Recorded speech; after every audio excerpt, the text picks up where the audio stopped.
What's going on, Shaboobs? Welcome to another J4J tutorial. Hope you're doing well and you're lively and healthy during these pandemic times. I'm Ahmed Ghoneim. I work for the TRT World digital team. I'm a producer and presenter, which means I'll get to make videos for a living, which is amazing. But yeah, today we're going to be talking about how to tell a story on video. And now, before we start, it's just important to explain something that, especially when you're talking about digital stories or digital videos, you can have a big impact. And not only do you have a big impact, that comes with a responsibility. And more importantly, there's different types of stories and different types of ways to say a story. And why is this important? Why do I say this? Because me personally, in my own experience, I like to do different types of stories. Sometimes I like covering human stories. Sometimes I like doing simple explainers, which is just basically standing in a studio in front of a camera and explaining a complicated topic in 4 to 5 minutes. I'm talking about none other than Djibouti. You probably haven't heard of it, so I'm gonna give you a brief look into why it's so important. Sometimes I like taking light-hearted sort of turnarounds on current affairs. So I'll take a topic like, I don't know, France stealing chocolate from the Ivory Coast, and I think I can, make it a bit funny, a bit lively, so people can sort of connect to it. So I like to do that. People can easily overdose on it, but can't live without it. People indulge in it, wrap it up as a gift, use it as a remedy, sometimes even use it as a currency.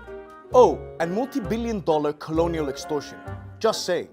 And then there's also field work. A year ago, Ahmed Ghoneim sent out a Facebook post from his home in Gaza asking what would happen if hundreds of thousands of Palestinians marched into the buffer zone, fronting the barbed wire and the chain link that fences off Gaza with the de facto border with Israel. So this is outside of your homes or your studios.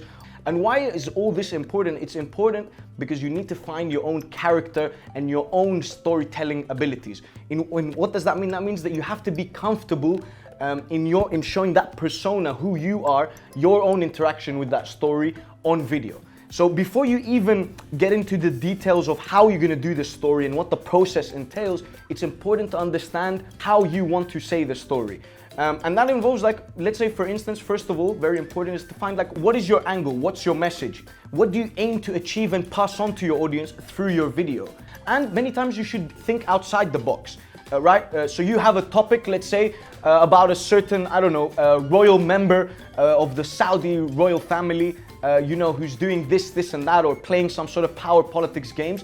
Well, you can take something, let's say, from popular culture, like Game of Thrones or House of Cards or something like this, and combine that with your story. Saudi Arabia's crown prince is quickly leaving his mark across the Arab world in his bid to make his country a stronger regional player. But big moves can have big consequences, especially if they backfire. And you doing that, by doing that, you're not just simply looking into the camera and just reading a bunch of words or being dull, if you will. You're actually taking something that people really do care about and combining it with something that perhaps they wouldn't really look, but creating that interest around it.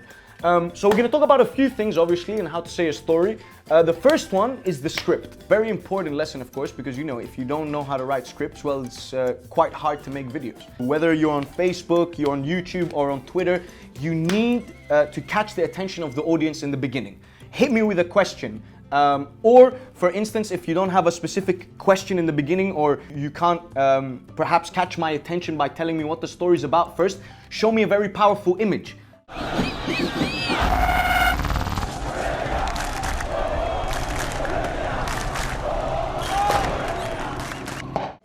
And I personally like to separate my thoughts into sections, and I always do that in most of my videos.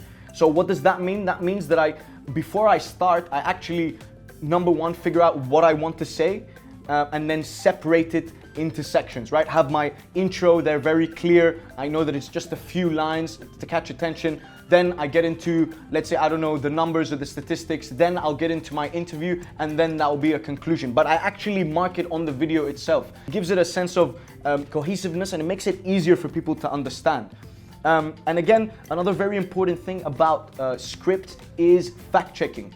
Now this is something that, we all, I think, as journalists or storytellers, have to go through in many, and sometimes you do make a mistake, you're human, but it's very important to get the facts right. And how do you get the facts right? Well, when you're covering a story, say you take an article from The Guardian or something, and you want to make it into a video, it's not enough to just quote the article, right? You need to see where this person is getting their information from. You need to go to sites and sources, even interviews, perhaps double check the information that you're presenting, because of course, there's nothing worse than losing the trust of your audience. And in the end, you should always leave the audience after you've made your report or your video, or you've developed the argument that you want to show or the message that you want to convey to the people. It's very important in the end, I think, to leave an impression, right? So your start is very crucial, you catch the attention, and then in the end, you want to challenge the audience, right? You don't want the person to just see the video and say, okay, next one, right? If you've kept the audience until the end of the video, which is a very good thing, of course, challenge them. And then next, of course, and it's very important, I'm not an expert in this, but we're talking about a visual medium. I'm thinking about the footage, the visuals, the graphics, the music that will go along with your video. So how can you do that? Well, there's a lot of websites, news websites. There's also YouTube that you can find powerful footage to go along to what you're saying. And that's another important thing, right? Because it's not mutually exclusive, right? It's not like footage is here and script is here. No, you are writing to the pictures. Or if you're not writing to the pictures per se, there's at least the pictures need to reflect what you're saying.